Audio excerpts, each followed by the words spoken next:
guys, mahirap yung magtinda ng gulay. Kasi maanoan ka talaga. Kaya yung mga hindi na pwede, at pwede pang ano, ayan, ginagawa ko. Tinatanggalan ko siya ng ano, yung dilaw. Pwede naman idagdag, ano, iulam. Ayan.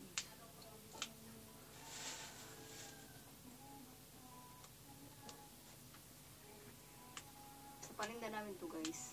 Pag hindi na uubos at may ano pa, syempre, nakapanginayang din guys.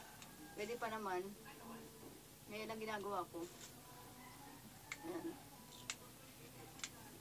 Pwede pang iluto. Hindi pa naman siya bulok. Ayan o. Ang ganyan. Yung nawalan ng ano, nawalan ng dahon-dahon.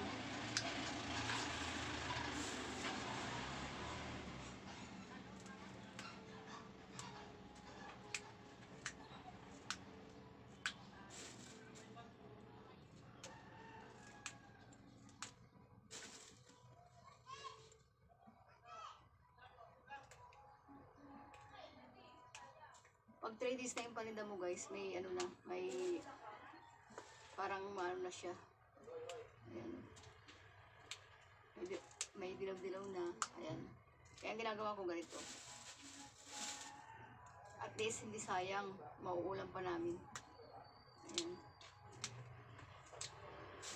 Nalalagasan siya ng buhok, ng ano, ng ito, dahon-dahon. Yung mga 3 days na. Ito pang 3 days na to, kaya ginagawa ko, pinipili, ano, yan.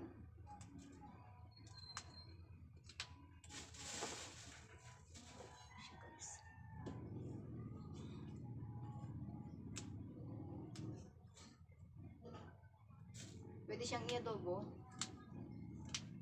Pwede siyang ano, pwede siyang i-alo sa ano, sinigang. Ayan.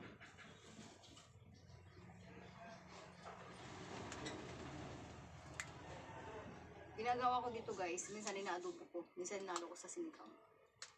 Ganun lang. Ayan. At least walang tapon. Mauulam pa namin.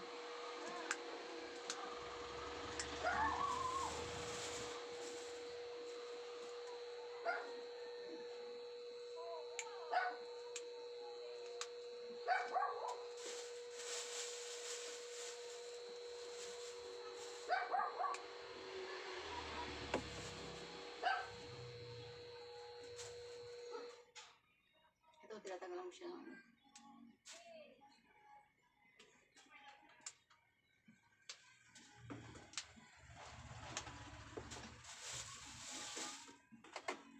Diskartehan lang guys.